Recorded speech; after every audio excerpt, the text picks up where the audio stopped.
Welcome to the Deep Dive. Today we're plunging into an ancient text with a surprisingly modern message. Laozi's Chapter 4, often called the empty vessel. It really is surprising, isn't it? Totally. Our world, often sees emptiness as just a void, something to fill up immediately. Yeah, rush, fill the space. But Laozi just flips this completely. He suggests that emptiness isn't a lack at all. It's actually the source of all possibility. The ultimate source. He argues the most powerful force maybe in the whole universe is precisely what looks empty. So we've gathered some really fascinating interpretations from, well, centuries of scholars, practical guides, deep philosophy, Yeah. all to unpack what this idea truly means for you, the curious learner. Ready to dive in. Let's start with the text itself. We'll use the DC Loud translation. It's quite clear. Okay, let's hear it. The way is empty, yet use will not drain it. Deep, it is like the ancestor of the myriad creatures. It blunts the sharp, unties the tangled, softens the glare, is on a level with the dust. Darkly visible, it only seems as if it were there. I know not whose son it is the image of what was before the Lord. Wow. Okay, that first line really sets it up. The way is empty, yet use will not drain it. That's the core paradox right there. Exactly. And when Laozi says empty, the character used, aichum, often gets interpreted as xing, meaning an empty vessel. Oh, like a cup or a bowl. Precisely. Think about it. The value of a cup comes from its emptiness, right? That's what allows it to hold. No, potentially anything, infinitely in a sense. Its function depends on it being empty. Yes. And the philosopher Wang Bi, a really profound thinker, he ran with this. He described the Tao's essence, its fundamental nature, as this very emptiness. Its essence is emptiness. Right. And it's because its essence is empty that its function, what it does is inexhaustible, not draining, as the text says. So if the Tao were like solid or full, Its potential would be capped, limited, its function would eventually stop. But this emptiness allows for infinite possibility, infinite utility. that's such a mind-bending idea. True power lies in not being full. But I gather this idea of not full or inexhaustible also gets some very practical interpretations. Oh, absolutely. It's not just abstract philosophy. One early commentator, Heguang, he saw it more ethically. Ethically, how so? He interpreted not full as meaning the Tao is constantly humble, never arrogant or self-satisfied. It's a model for how we should be modest, introverted almost. Virtue comes from this humility. Okay, so it's a character trait of the Tao that we should emulate. That's He Shanggong's view. But then Zhang Jing, another scholar, took it even further. He saw it as direct advice for you. You mean like a command or a warning? Yeah, more like a practical principle. Zhang Jing said, look, when you're following the Tao in your life, your work, whatever, don't demand absolute perfection. Don't push for that ultimate fullness. Why not? Isn't striving for the best a good thing? Well, think about the ancient saying. The sun at its peak starts to decline. The moon at its fullest begins to wane. Pushing things to their absolute extreme, their absolute fullness, often just leads to their opposite, to decay or decline. Ah, so striving for 100% perfection might actually make things worse or shorter lived? Yeah, that's the idea. Zhang Jing has some great stories for this. Like the Taoist master Qiu Chuji visiting someone with a brand new perfect house. What did he do? He supposedly damaged it slightly, intentionally chipped something. Why would he do that? So the owners would remember that perfection inevitably leads to decay. Knowing it wasn't perfect would make them cherish it more, preserve it longer, rather than taking its perfection for granted until it inevitably broke. Huh. That's counterintuitive, but makes sense. Don't be complacent about perfection. Exactly. Or the old wisdom about building houses but leaving, say, 3 tiles slightly out of place. Deliberately avoiding perfection. Because of the principle that things that are not perfect can thrive, imperfection allows for resilience, for growth. It's like the general advice. Don't do things to perfection. Leave some room. Leave room for what? Growth, resilience, the unexpected. All of the above. It completely flips our modern obsession with achieving 110%, doesn't it? Oh. It suggests imperfection is actually key to longevity, to keeping potential alive. And there's another layer too, right? About the experience of the Tao itself. Yes, some see not full in a more experiential way. For those who really connect with the Tao, its wonders are so immense, so joyous that they kind of never feel full. They're never tired of exploring it. It's an endless journey of spiritual fulfillment, not some fixed state you arrive at. So wrapping up this first bit, whether we see not full as Tao's nature, Yeah. a moral guide, or a practical warning, Yeah. the core message seems to be about humility, openness, leaving space. Exactly. It's an invitation to embrace that openness, not just philosophically, but as a real strategy in your life, your work, your mindset. Okay.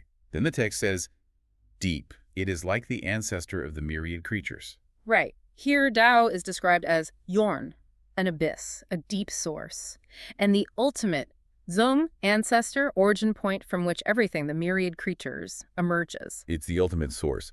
But what really jumps out at me is that word like, or as Lao translates it, it is like the ancestor. Why not just say it is the ancestor? Why the hesitation? That's a fantastic question, and scholars have really wrestled with it. One perspective comes from Su Zhe. He believed Laozi actually knew Tao was the origin, but, well, he dared not state it directly. Dared not. Why? Out of fear. Not fear, but profound reverence, a kind of intellectual humility. The idea is that the Tao is just too immense, too profound to be captured definitively by human language. To say it is would be to limit it, to claim a certainty that language can't really hold when talking about the ultimate. So the like, or seems, is a nod to the limits of our understanding in words. Precisely, it's acknowledging the mystery. And another scholar, Liu Shaogan, builds on this. He argues that Laozi's frequent use of these hesitant words, like seems, perhaps, I know not, isn't some kind of fuzzy thinking or being unscientific. That sounds a bit imprecise, though, doesn't it? You'd think so, but Liu argues the opposite. He says it actually reflects the most scientific, rational, and cautious attitude you can have when dealing with ultimate realities. Oh, so? Because these ultimate realities defy concrete definition. So using seemingly uncertain words, ECZT, is actually the most accurate way to talk about them.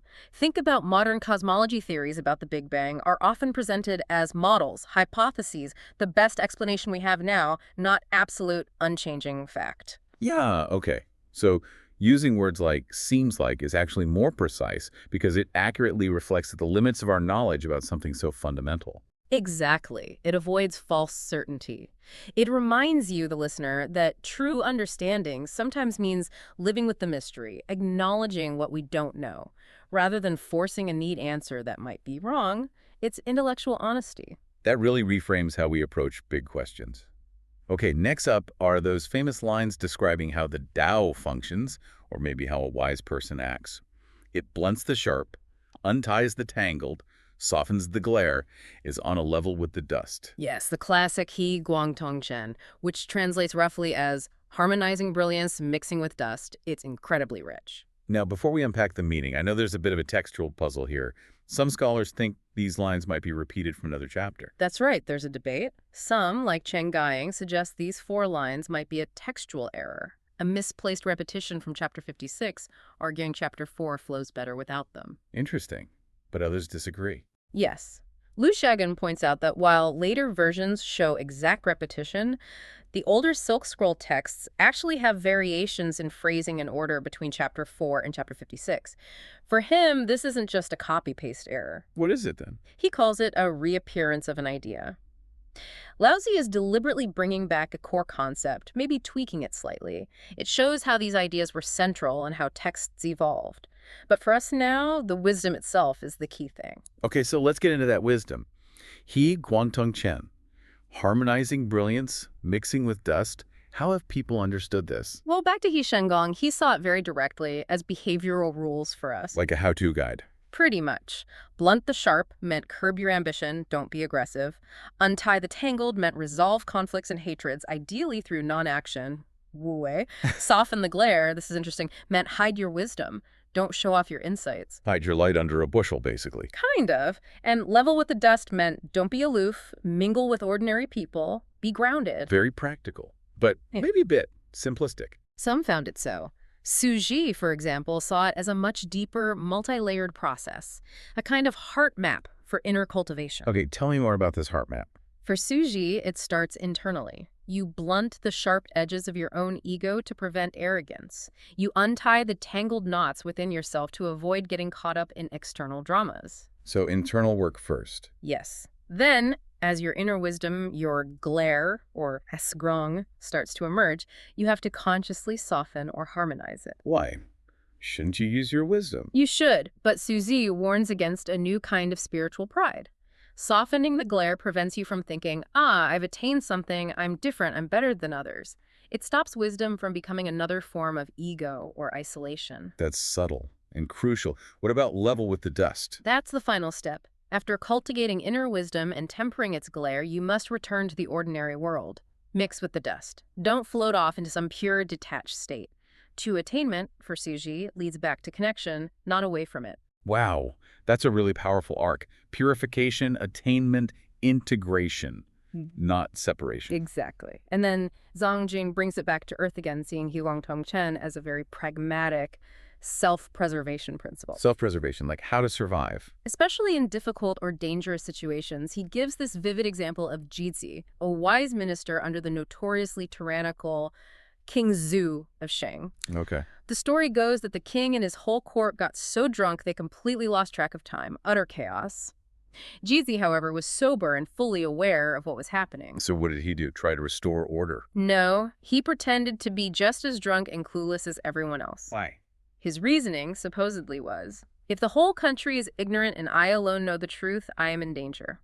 Sometimes blending in, not showing how much you know or see, is the wisest and safest course. So it's about strategic adaptation, knowing when not to shine your light too brightly for your own good. Precisely. It's not about being fake, but about wisdom in navigating social realities. And this connects to other interpretations too, right? It's not just about hiding or conforming. Definitely not. Some later thinkers, especially associated with the Wei Jin period, like the famous Seven Sages of the Bamboo Grove, saw Heguang Tongchen very differently. For them, it wasn't about bland conformity or just fitting in. What was it about then? It was about liberation, about breaking free from worldly constraints, following the Tao, and being spontaneous and at ease. These figures, like Ji Kang and Ruan Ji, were seen as transcending rigid social norms, Mingjiao, to follow nature. Ziran. So living authentically. Yes, living authentically, deeply, without needing external validation or fearing criticism. They weren't cowering turtles hiding away. They might have seemed unconventional or blended with ordinary life, but it came from a place of profound inner freedom and humility, even if they were incredibly talented. It's roundedness, not mediocrity. So Heguang Tongchen offers this whole spectrum from practical rules to deep inner work to self-preservation to radical authenticity. That's incredibly versatile. It really is. It gives you profound tools for navigating society, managing your own ego, and finding peace in a messy world. True inner freedom. Okay, the chapter finishes with some really deep, almost mystical lines. Yeah. Darkly visible, it only seems as if it were there. I know not whose son it is. It is the image of what was before the Lord. Yeah, these lines take us right back to the ultimate nature of the Tao. Shanji Siok Hun, darkly visible, it only seems as if it were there.